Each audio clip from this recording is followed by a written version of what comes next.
Para el cristiano, la cena del Señor es una confesión.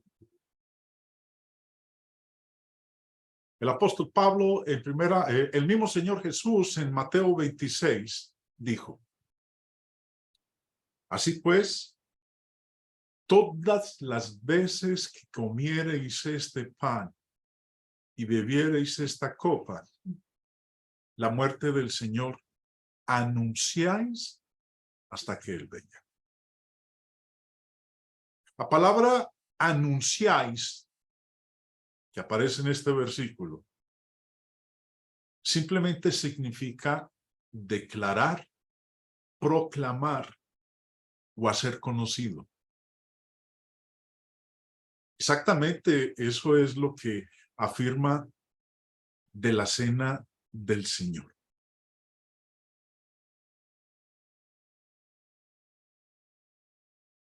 El apóstol Pablo nos dice a nosotros que la cena es una confesión. Pero, ¿qué confiesan los cristianos en la cena del Señor? Primero que todo, confiesan la muerte de Jesús. Esto es lo que el pasaje dice. Todas las veces que comiereis este pan y bebiereis esta copa, la muerte del Señor anunciáis.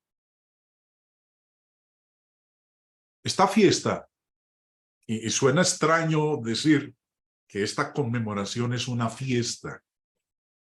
Alguien diría, es un error, más bien es un velorio.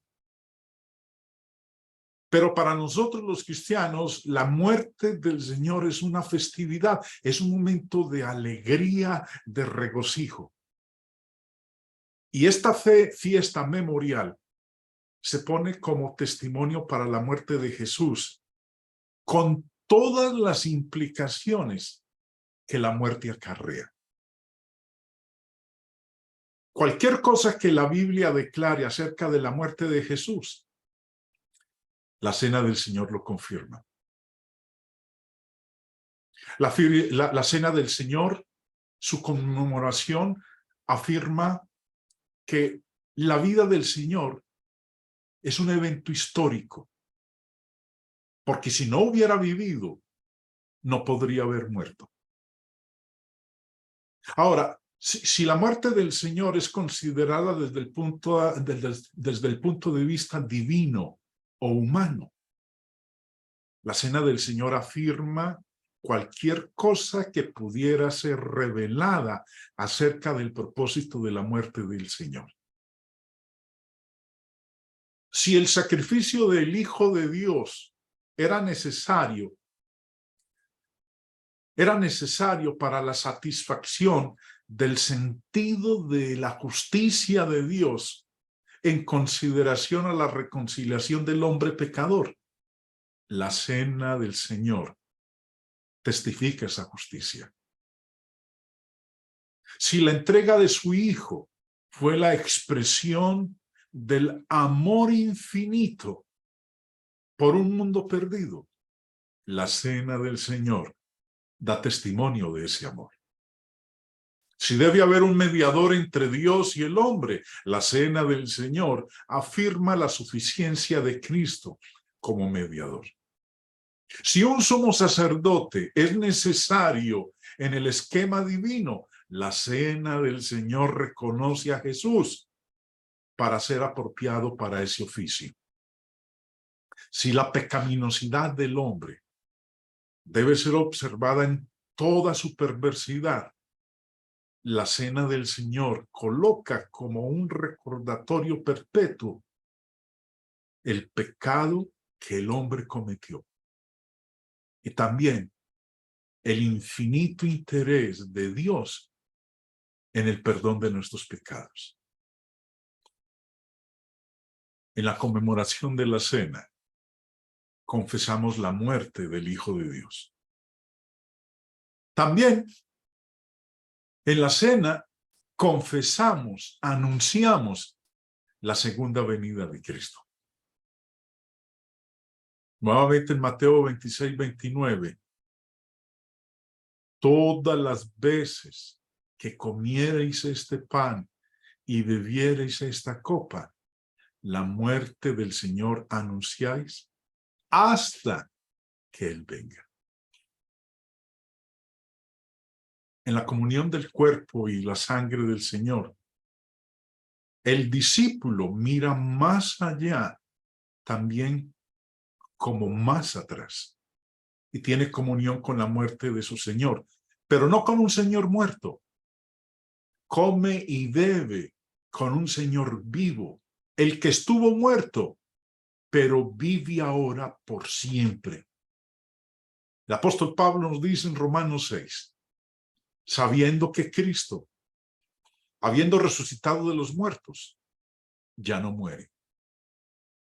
La muerte no se enseñorea más de él. Jesús es el único que ha resucitado de entre los muertos y no volvió a morir. Antes de él, durante su ministerio y después de su ministerio, la Biblia nos habla de resurrecciones. Pero esos que fueron resucitados antes de Cristo, en el ministerio de Cristo y después del ministerio de Cristo, volvieron a morir. Pero Jesús no. Por eso Pablo dice aquí, sabiendo que Cristo, habiendo resucitado de los muertos, ya no muere, la muerte no se enseñoreará más de él. Porque en cuanto murió, al pecado murió una vez por todas, mas en cuanto vive, para Dios vive. Ahora, en esta misma línea de pensamiento que Pablo nos dice aquí en Romanos 6, nuevamente dice el escritor de Hebreos en el capítulo 9, así también Cristo fue ofrecido una sola vez para llevar los pecados de muchos y aparecerá por segunda vez sin relación con el pecado para salvar a los que le esperan. La cena del Señor, entonces, comprende todo desde la muerte de nuestro Señor hasta su segunda venida. Porque como lo dice el texto, todas las veces que comiereis este pan y bebiereis esta copa, la muerte del Señor anunciáis hasta que Él venga. Esta es la cúspide de la fe sobre la cual el cristiano coloca su pie y con una visión panorámica recorre todo antes y después de él.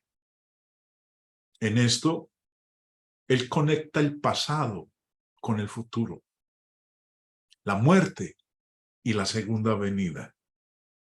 Y se regocija con la probabilidad de su redención eterna, hecha realidad cuando el Señor retorne por segunda vez. Y todo gracias a su sacrificio, a su propio sacrificio en la cruz. Algo más que confesamos los cristianos en la cena del Señor. Y lo vamos a hacer en este momento, en el cual vamos a participar de ese pan y de esa copa. Confesamos la validez del nuevo pacto. Cuando Jesús instituyó su cena, dijo, porque esto es mi sangre del nuevo pacto, que por muchos es derramada para remisión de los pecados. Esto fue lo que escribió Mateo. Lucas registra lo siguiente, capítulo 22, verso 20. De igual manera, después que hubo cenado, tomó la copa diciendo, esta copa es el nuevo pacto en mi sangre, que por vosotros se derrama. Dos pactos, dos testamentos son los que nosotros conocemos en las Escrituras. La Biblia se divide en estas dos partes principales. un primer pacto y un segundo pacto, un antiguo pacto y un nuevo pacto. El escritor de Hebreos dice, al decir nuevo pacto, ha dado por viejo el primero. Al decir Nuevo Testamento, se dio por viejo al Antiguo Testamento. Y lo que se da por viejo y se envejece está próximo a desaparecer. El antiguo pacto cesaría y uno nuevo sería establecido. Fue profetizado por nuestro Dios a través del profeta Jeremías. Dice Jeremías 31. He aquí que vienen días, dice Jehová, en los cuales haré nuevo pacto con la casa de Israel y con la casa de Judá. No como el pacto que hice con sus padres el día que tomé su mano para sacarlos de la tierra de Egipto, porque ellos invalidaron mi pacto, aunque fui yo un marido para ellos, dice Jehová.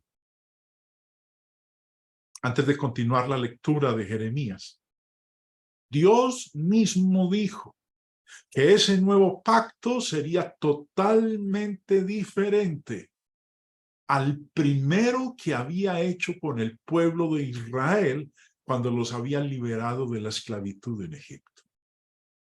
El nuevo pacto es totalmente diferente al primer pacto.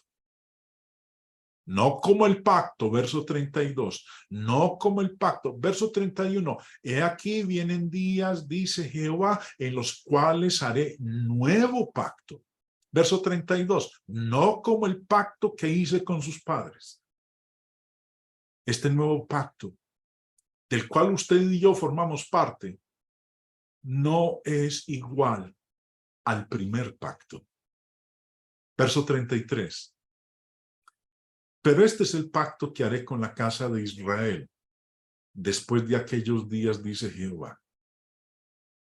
Daré mi ley en su mente y la escribiré en su corazón. Y yo seré a ellos por Dios y ellos me serán por pueblo.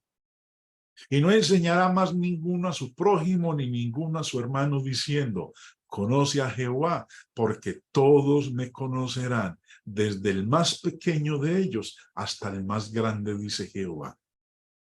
Porque perdonaré la maldad de ellos y no me acordaré más de su pecado. Esto que fue profetizado, el escritor de Hebreos en el capítulo 8 nos dice que fue cumplido. Al decir nuevo pacto, ha dado por viejo el primero, y lo que se da por viejo y se envejece está próximo a desaparecer. Cuando tomamos el pan y bebemos la copa, confesamos que el pacto que tiene validez hoy día es el Nuevo Testamento. ¿Cómo hacen los cristianos la confesión? Acabamos de mencionar 3 aspectos que confesamos en la cena. La muerte del Señor, la promesa de su segunda venida y la validez del nuevo pacto. ¿Cómo lo hacemos? Así pues, todas las veces que comiereis este pan y bebiereis esta copa, la muerte del Señor anunciáis hasta que Él venga. Vamos entonces, mis hermanos, en este momento a anunciar con esta conmemoración y participación de cada uno de nosotros, a anunciarle al mundo que el Hijo de Dios murió en la cruz por nosotros, que el Hijo de Dios nos hizo la promesa de volver por segunda vez, la cual estamos esperando. Y vamos a anunciarle al mundo que el pacto que hoy nos rige, que el pacto que hoy tiene validez, es el Nuevo Testamento.